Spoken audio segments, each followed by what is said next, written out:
Changing the world can happen anywhere and anyone can do it. So what starts here can indeed change the world. But the question is, what will the world look like after you change it? Well, I'm confident that it will look much, much better. But if you'll humor this old sailor for just a moment, I have a few suggestions that may help you on your way to a better world. And while these lessons were learned during my time in the military, I can assure you that it matters not whether you ever served a day in uniform. It matters not your gender, your ethnic or religious background, your orientation, or your social status. Our struggles in this world are similar, and the lessons to overcome those struggles and to move forward, changing ourselves and changing the world around us, will apply equally to all. So here are the 10 lessons I learned from basic SEAL training that hopefully will be of value to you as you move forward in life. Every morning in SEAL training, my instructors, who at the time were all Vietnam veterans, would show up in my barracks room, and the first thing they'd do was inspect my bed.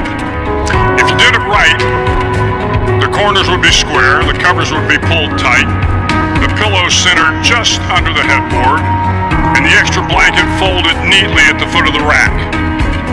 It was a simple task, mundane at best, but every morning we were required to make our bed to perfection.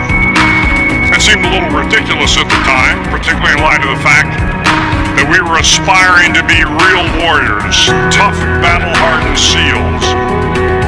But the wisdom of this simple act has been proven to me many times over.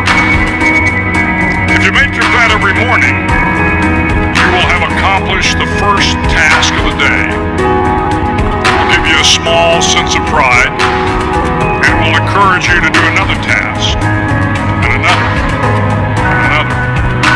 And by the end of the day, that one task completed will have turned into many tasks completed. Making your bed will also reinforce the fact that the little things in life matter. If you can't do the little things right, you'll never be able to do the big things right. And if by chance you have a miserable day, you will come home to a bed that is made, that you made. And a made bed gives you encouragement that tomorrow will be better. So if you want to change the world, start off by making your bed. During SEAL training, the students are all broken down into boat crews. Each crew is 7 students, 3 on each side of a small rubber boat, and 1 coxswain to help guide the dinghy. Every day your boat crew forms up on the beach and is instructed to get through the surf zone and paddle several miles down the coast. In the winter, the surf off San Diego can get to be 8 to 10 feet high, and it is exceedingly difficult to paddle through the plunging surf unless everyone digs in. Every paddle must be synchronized to the stroke count of the coxswain. Everyone must exert equal effort, or the boat will turn against the wave and be unceremoniously dumped back on the beach. For the boat to make it to its destination, everyone must paddle. You can't change the world alone. You will need some help. And to truly get from your starting point to your destination takes friends, colleagues, the goodwill of strangers, and a strong coxswain to guide you. If you want to change the world, find someone to help you paddle. Over a few weeks of difficult training, my SEAL class, which started with 150 men, was down to just 42. There were now 6 boat crews of 7 men each. I was in the boat with the tall guys, but the best boat crew we had was made up of the little guys, the Munchkin crew we called them. No one was over 5'5". The Munchkin boat crew had 1 American Indian, 1 African American, one Polish American, one Greek American, one Italian American, and two tough kids from the Midwest. They out-paddled, outran, and outswam all the other boat crews. The big men in the other boat crews would always make good-natured fun of the tiny little flippers the Munchkins put on their tiny little feet prior to every swim. But somehow these little guys from every corner of the nation and the world always had the last laugh, swimming faster than everyone and reaching the shore long before the rest of us. SEAL training was a great equalizer. Nothing mattered but your will to succeed, not your color, not your ethnic background, not your education, not your social status. If you want to change the world, measure a person by the size of their heart, not by the size of their flippers. Several times a week, the instructors would line up the class and do a uniform inspection. It was exceptionally thorough. Your hat had to be perfectly starched, your uniform immaculately pressed, your belt buckle shiny and void of any smudges.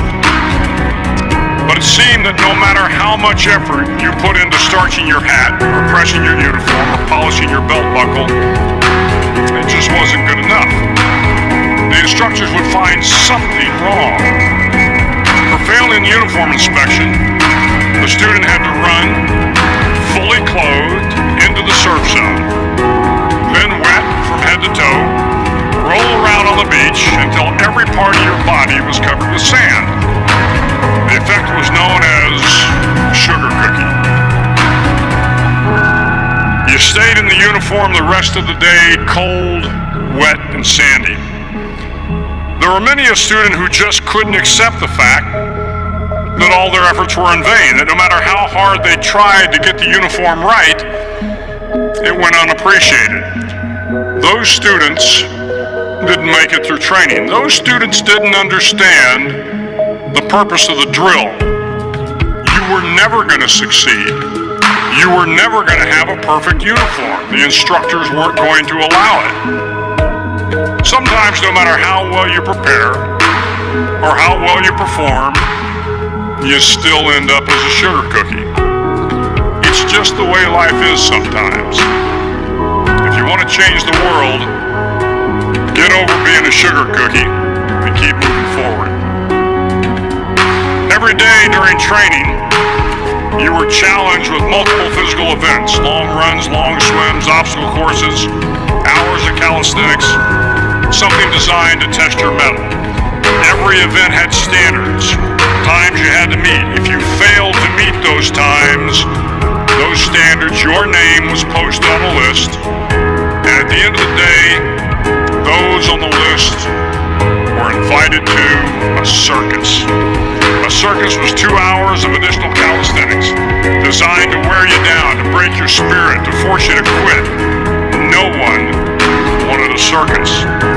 A circus meant that for that day, you didn't measure up. A circus meant more fatigue, and more fatigue meant that the following day would be more difficult and more circuses were likely.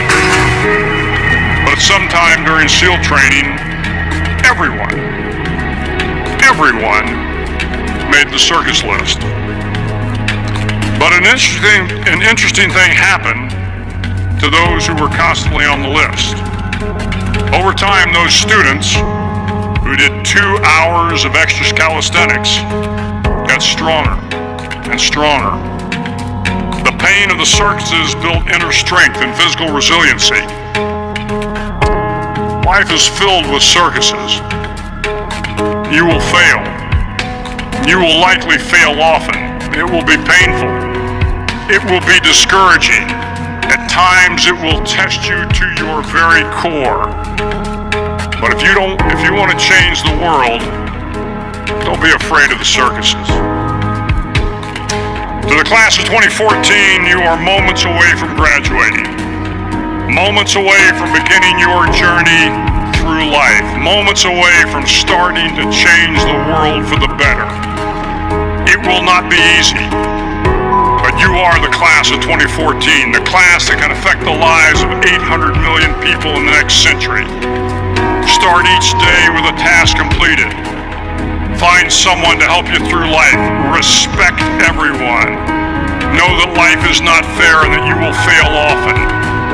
But if you take some risks, step up when the times are the toughest, face down the bullies, lift up the downtrodden, and never ever give up.